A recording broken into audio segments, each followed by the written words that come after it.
mi nombre es Esteban Caballero, soy el editor de la editorial de historietas Evolución Comics, que la abría ya por el año 2007 para publicar una revista que traía historietas, y la idea era una especie de caballo de Troya para atraer más lectores. Entonces traía información de videojuegos, de anime, de cine. Entonces era una revista que salía la mitad del contenido eran historietas y la otra mitad del contenido era información. Esa revista salió por 6 números, en lo cual se hizo un arco entero de una historieta, de 2 historietas, Astronomicon, que fueron 4 números, y Solvaken, que fueron 6 números. Astronomicon fue de Roberto Cuño y Solvaken fue con Edgar Maquiavelo, y fueron esos los 2 arcos que se terminaron. Después Roberto hizo una adaptación cortita de una historia llamada La Sombra Doble, y había comenzado Gabriel con un manga que fue, si no me equivoco, de haber sido el primer manga que se publicó acá en Uruguay.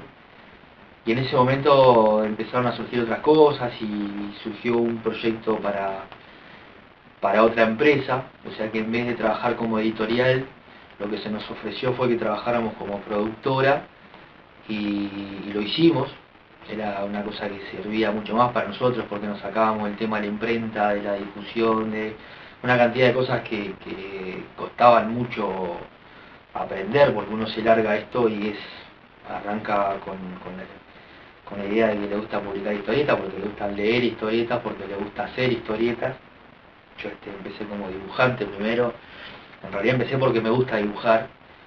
Después me acerqué al dibujo de historietas, fui a un taller y me gustó mucho, y cuando empecé a estudiar comunicación social quise vincular lo que es historietas con comunicación, y ahí fue que surgió la idea de trabajar la historieta como un medio de comunicación más que como un producto artístico, que no deja de serlo. Trabajarlo como las 2 cosas, no descuidar el producto artístico, que sea un producto bien cuidado. Tuve la suerte de dar con muy buenos dibujantes, los que opacaron mi trabajo como dibujante, y terminé siendo editor hasta el día de hoy. Entonces se empezó a trabajar mucho más el tema de medios de comunicación. Se empezó a trabajar desde el punto de vista del marketing, se empezó a trabajar desde el punto de vista de la difusión, y esos proyectos que empezaron a caer a mí se transformaron con el tiempo en un medio de vida, que es lo que estoy haciendo hasta hoy. En aquel entonces era una empresa de marketing editorial. Hoy, este año, el trabajo que hemos hecho ha sido para Antel, sobre el Bicentenario, que es lo que estamos haciendo en la actualidad. Se hicieron un par de monos también de muestras para otra empresa, que fueron proyectos que no salieron, pero fueron muestras pagas, porque a nosotros nos seguía sirviendo también para poder seguir dándole trabajo a los dibujantes. Y hoy día, como quien no quiere la cosa, me terminé estableciendo como editor y como guionista. Yo hoy día cumplo esas 2 funciones importantes. Después, hoy día el que quiere acá en Uruguay, que tiene una editorial de historietas, también a veces es rotulador, también es el que hace las finanzas, también es el que arma los proyectos, el que negocia los proyectos, el que tiene que transar con las imprentas. Es una persona multifacética. No es simplemente hacer la historieta y decir, bueno, tengo este producto y lo coloco en el mercado, así de fácil. Se tienen que cumplir una cantidad de tareas, múltiples tareas, que en su momento el tema de los fondos concursables hizo que varias personas tuvieran que hacer eso. Pero en sí, editores y guionistas hay muy pocos en el Uruguay. Hay mucha más gente que le gusta el dibujo, que hace sus historias, que dibuja, pero muy pocos que se vuelquen para un lado del editor y del guionista. Está cambiando un poco todo eso ahora, pero hace falta más guionistas, hacen falta más editores. Es una necesidad que las personas que le guste hacer historietas sepan manejarse con una imprenta, sepan cómo se trabaja un producto para llevarlo a la imprenta, sepan lo que es una distribuidora, de qué manera se puede distribuir, que conozca las ferias, no solo en Uruguay, sino también las ferias que hay en la región. Ferias me refiero a convenciones de historietas, acá se conocen como convenciones. También ahora estamos teniendo presencia en la feria del libro, Fuimos este año a Montevideo, ahora se va a ir con material a San José, también vamos a estar en la Feria del Libro Maldonado. Entonces para todo eso se precisa gente que no solo se siente y dibuje, que de eso lo hay, y buena. Uruguay tiene un muy buen nivel artístico en la producción de historietas, y reconocido más en el exterior que acá en Montevideo, en Uruguay. Así que esa es un poco cómo fue formándose Evolución Comics, como pasó de una revistita que la tengo por acá. Estas fueron las primeras revistas, no sé si ahí las... Sí, se ven bastante bien, sí. Las primeras 6 revistas que sacamos. Además, estoy seguro que cualquiera que esté viendo el documental las puede reconocer porque en algún momento fueron bastante populares y de buena circulación. La revista nunca terminó de concebirse plenamente. Yo al principio la distribuíamos de forma gratuita, después se empezó a cobrar, no me acuerdo, pero creo que la primera salía 40 pesos, 40 pesos la que se empezó, porque nos pasó que mucha gente, como era gratuita, la agarraba como si fuera un folleto y no le daba mucha pelota. Entonces cuando empezamos a cobrarla era muy accesible, porque 40 pesos en aquel entonces era el valor de una caja de cigarrillos. Sí. Y bueno, aquel que tenía un interés podía acceder porque era muy barata que salía, comparada con otros productos que había en el medio. Pero bueno, fue como mi caballito de Troya para entrar al medio, para demostrar qué es lo que queríamos hacer, que se podía hacer un producto prolijo, muy prolijo. Lo que pasa es que cuando sale esta revista, el mundo de la historieta estaba como muy quedado acá en Montevideo. Estaba en unos primeros libros de Belerofonte, Belerofonte creo que es en el 2005 que sale, y tenía los primeros libros que eran Crímenes, Monstruos, y después había muy poca cosa. Coincide cuando yo hago fines de 2007 con esto, se hace el primer llamado a fondos concursables. Entonces ya para el 2008 había una pequeña producción de libros que fue aquel libro de Tunda y Ombú, que fue el Graf Spee de Belerofonte, el Negro Manicero se llevó al libro de Ombú, o no, Negro Manicero no me acuerdo, no, Histeria Patria creo que fue. Y los fondos concursables obviamente que siguieron como siguen hasta la actualidad. Entonces empezó a haber otro movimiento de contenido. Entonces, ¿qué pasaba? Hacer los fondos concursables al darte, no es que te financian, era que te dan la guita para que vos produzcas, y no es una guita que vos tenés que volver. Entonces eso te permite hacer una muy buena impresión, armar un lindo formato libro, y hoy día se ha llegado mayoritariamente, hay un par de proyectos que trabajan en la revista, pero todos estamos yendo al libro. Cuando salimos al exterior llevamos libros y somos muy bien vistos por la calidad de los formatos que nosotros tenemos, de la calidad de impresión, de los tamaños, del papel, de las imprentas, de cómo se trabaja el material, cómo es el producto final. Y se llegó a los libros, por ejemplo, para un poquito.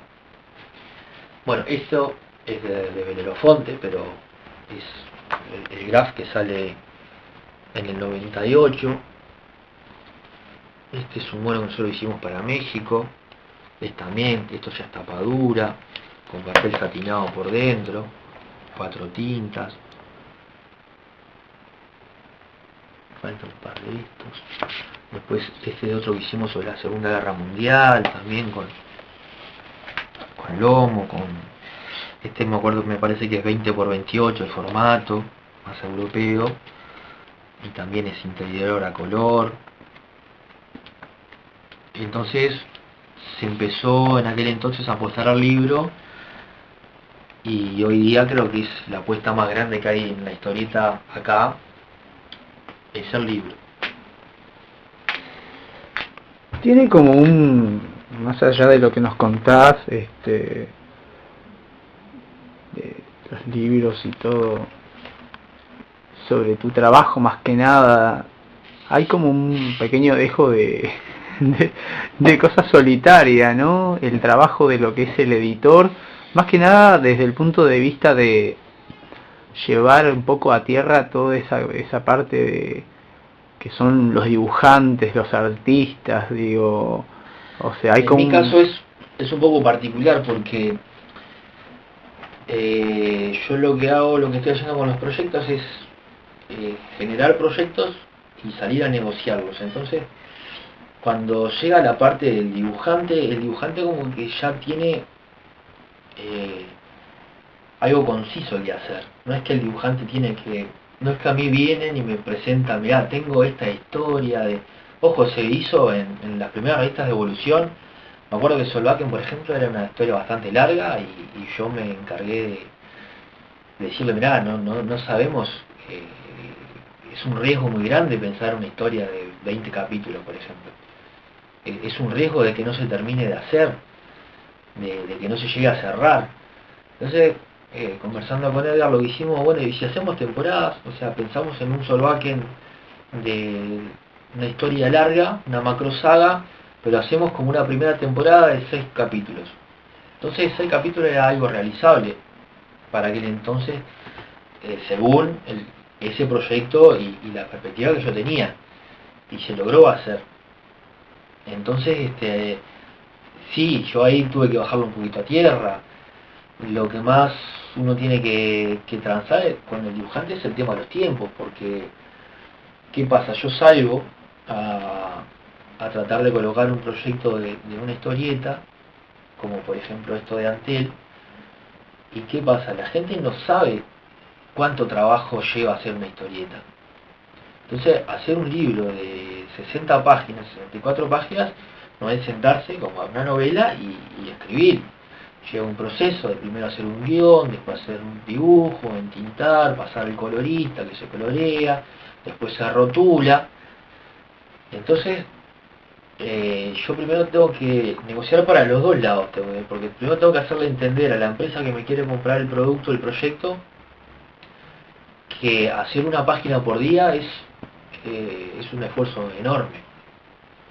Claro, tampoco es fácil que ellos se den cuenta, es una página por día de hacer esto.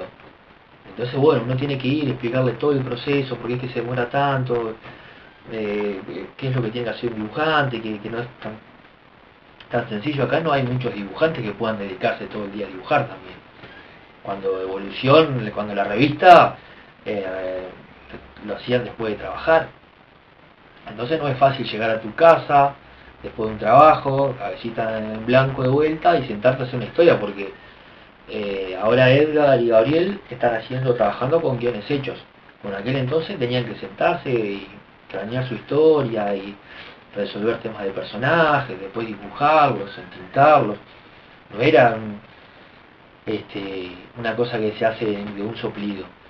Entonces, bueno, se tranza para un lado, mirá, esto se puede llegar a hacer en tanto tiempo, y después tenés que ir al dibujante, porque ese tanto tiempo que vos llegaste a transar con la empresa que te quiere comprar el trabajo, siempre es poco para el dibujante, porque sabés que lo vas a exigir mucho, o más de lo que se debe. Se han cumplido igual con los plazos, un poco más, un poco menos. Pero es como la parte que uno tiene de bajar los proyectos a tierra, como vos decís.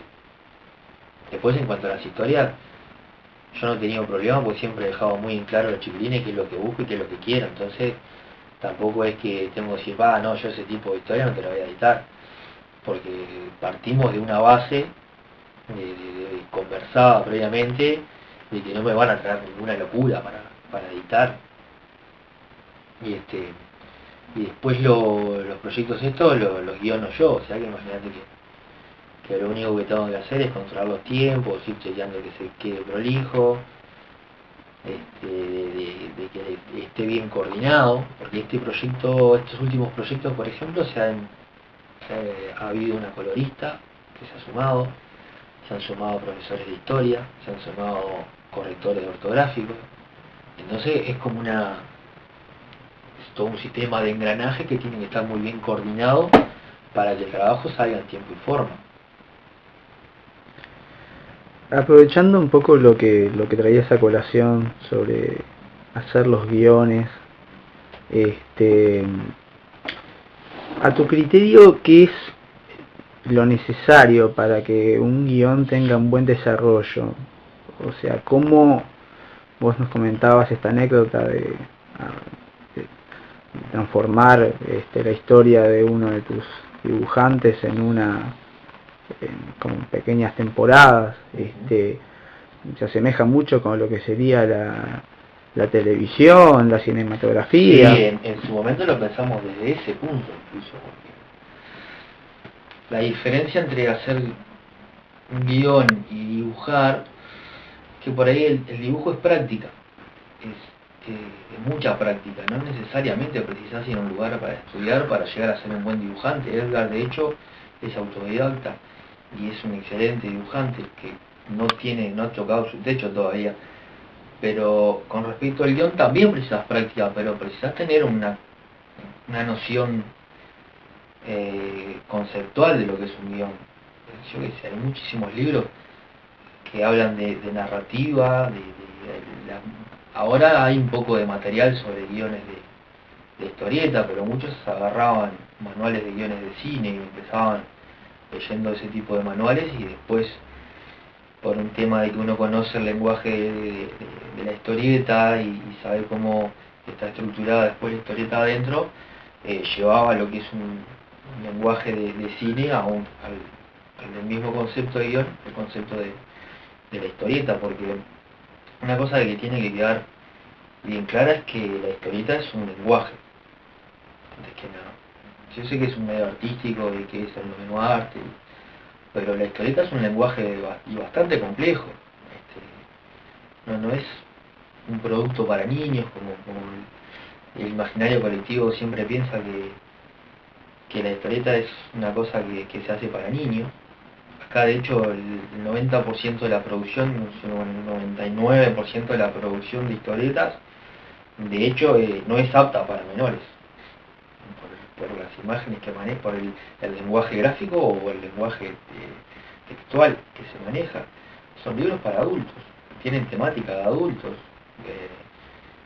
Nosotros por ahí tenemos algunas historias que son juveniles, pero yo qué sé, lo de Café Fede, lo de Fonte, lo de Nico, por ejemplo, Peruso con Ninfa había hecho un tema de superhéroes, pero claro, el lenguaje que manejaba no era recomendable para un niño.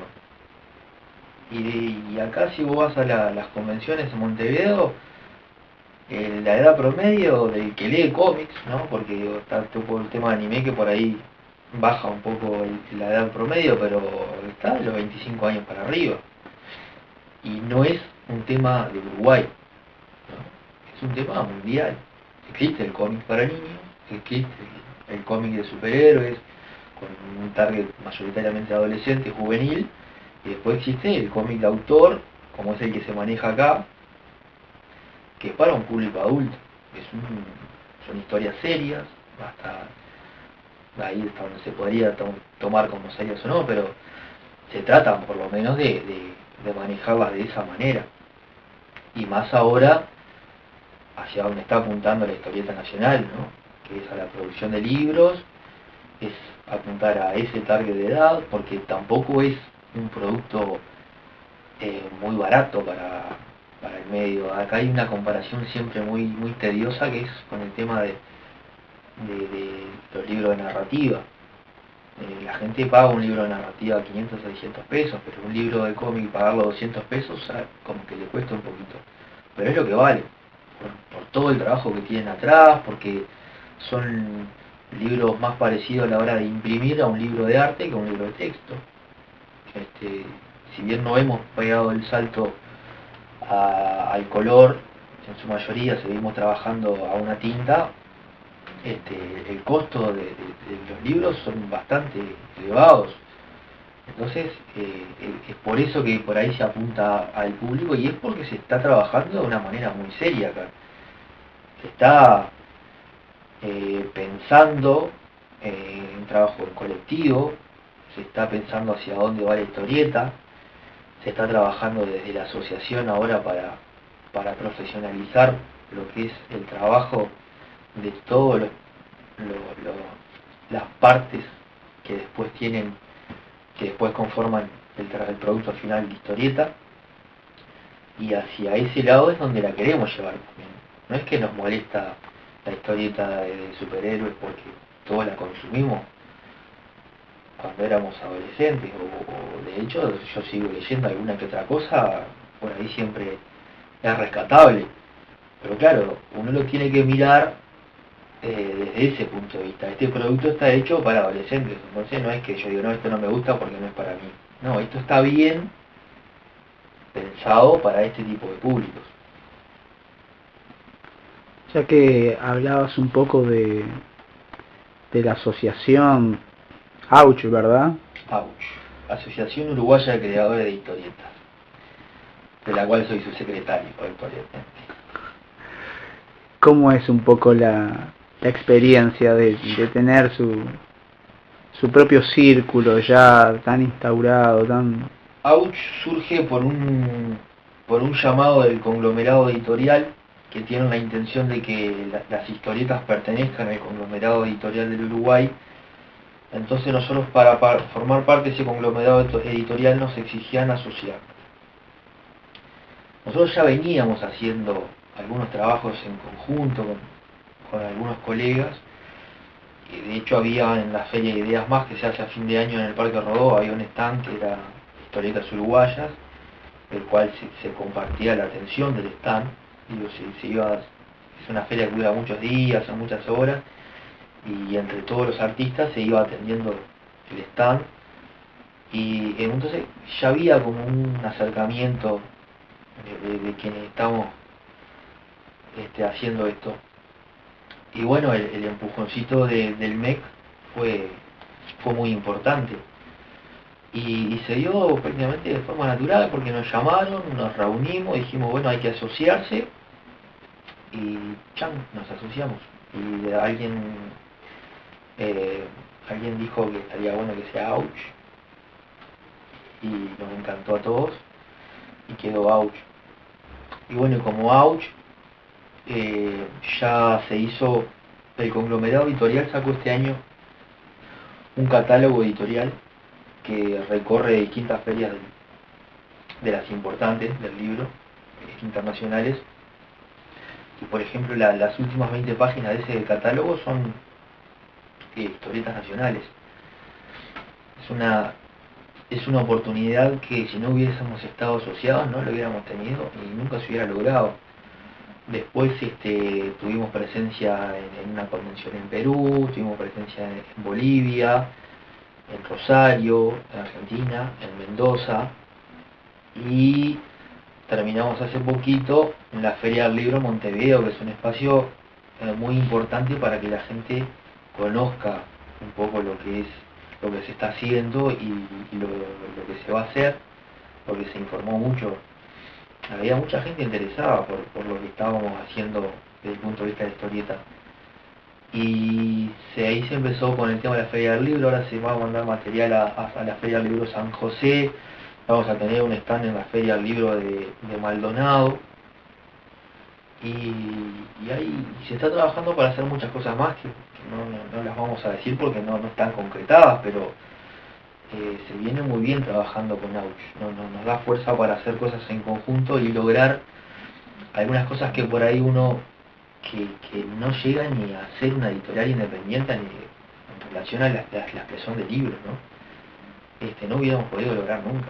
Que como Auch se están logrando muchísimas cosas y se van a lograr muchas cosas más porque se está en una sintonía muy linda de trabajo y se está en un muy buen momento de la producción de historieta nacional. Entonces todo eso en conjunto hace que como que todo camine bien. Vos sabés que uno de los pilares básicos de esta premisa, la cual yo estoy transmitiendo a través de este documental en parte, era un poco lo que tiene que ver con la inserción de los artistas jóvenes, dentro de los cuales obviamente se pueden encontrar los futuros dibujantes, guionistas, de historietas. Vos me comentabas algo hace un rato sobre que la Auch está preparando gente, dictando talleres, puede ser. Se están planificando los talleres. Ahora, en noviembre, que está la convención continuará, se va a dar una charla en esa convención y se van a presentar un par de talleres que no están todavía definidos, pero para hacer en el correo de la semana siguiente, que va a ser para todo público obviamente, pero también para la gente de Gaucho. Se está planificando para el año que viene un taller más extensivo para creador de historieta, que eso ya implica muchas cosas más. Se va a trabajar la parte de edición, se va a trabajar una parte de la parte digital que no se trabaja mucho, que por ejemplo procesar un trabajo para imprenta no es fácil, no te lo enseñan en todos lados. Se va a trabajar el guión, la parte de guión, se va a trabajar la parte de dibujo, obviamente. Entonces sí, la idea es capacitarnos, porque nosotros no es que somos grandes profesionales, nosotros todavía estamos aprendiendo, nosotros tenemos que ir aprendiendo sobre la marcha, que es un poco lo que queremos volcar a los que recién empiezan, que no necesariamente ellos tienen que pasar por cometer los mismos errores que cometimos nosotros, porque nadie de arriba, entre comillas, le dé una mano. Nosotros ya hemos cometido muchos errores, desde, yo qué sé, publicar un libro con falta, o procesar una página mal y que en vez de negro te salga gris. Todo eso porque no había nadie que nos explicara cómo se hacían las cosas. Lo tuvimos que ir aprendiendo todo sobre la marcha. Entonces, humildemente eso es lo que queremos con los chicos que recién empiezan. Por ejemplo, armar un plan de negocio para presentar un fondo concursable. Es una cosa muy tediosa, que la mayoría piensa que es hacer una historieta y mostrarla y que te van a financiar, ¿no? Hay que hacerte un plan de negocio, de difusión. Entonces, todo eso no solo podemos dar una mano a los que recién empiezan o a los que quieren empezar, y todo eso lo va a encarar Gaucho como un servicio a los que recién empiezan o a los que ya están y hay cositas que les faltan. Aprovechando un poco lo que estabas hablando recién, quiero tocar un tópico que es bastante recurrente en las anteriores entrevistas, pero que para mí es prácticamente inevitable, que tiene que ver con con la tecnología, ¿no? Y su avance y su inserción dentro de todo lo que es el campo artístico y demás, que yo, escuchándote hablar, ya veo que estás muy en contacto con eso y que es una herramienta, pero por demás necesaria, ¿no? Dentro de todo. La tecnología para la historieta pasa por varios puntos. Es más que útil para la edición, ¿no? Antes la edición tradicional era casi imposible hacerla para historieta, desde el rotulado hasta la escritura de un guión, los programas de diseño, los programas de edición fotográfica. Eso por un lado, pero por otro lado tenés la parte de difusión.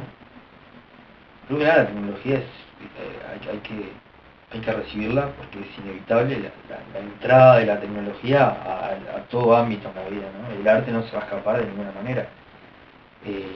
Los libros ya están, ya está metido en el tema de los libros y ya hay problemas por algunos lados con el tema de grandes debates sobre libro papel versus libro digital y todo el problema con las editoriales tradicionales.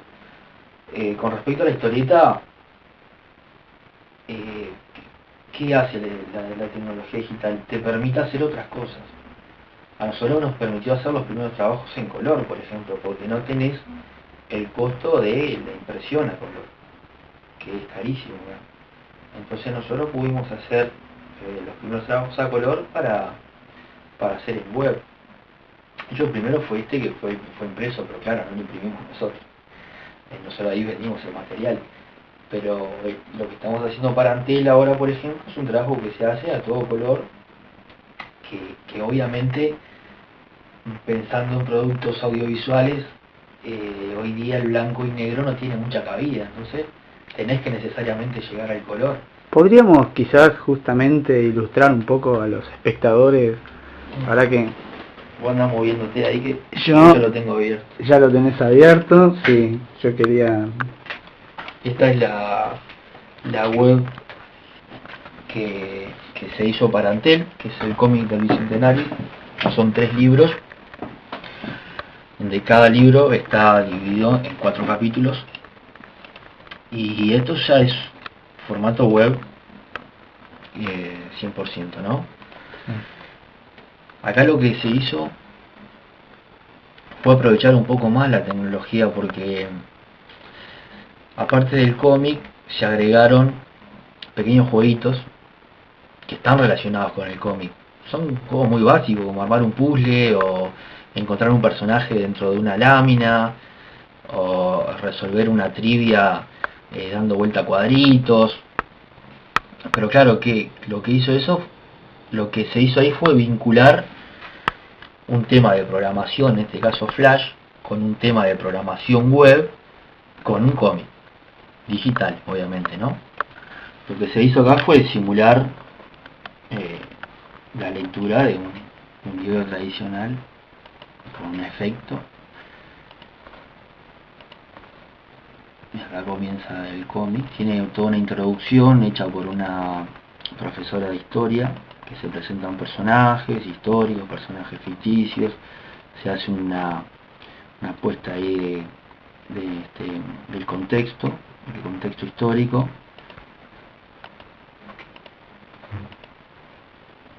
Este capítulo es dibujado por Edgar Maquiavelo. Tiene todo un sistema de zoom, obviamente, para poder leer, porque como verás ahí no se da la lectura.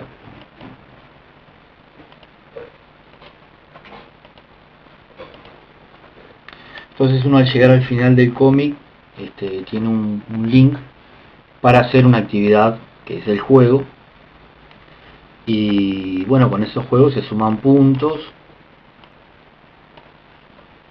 Hay que estar registrado, obviamente, para llevar un control de quienes han jugado.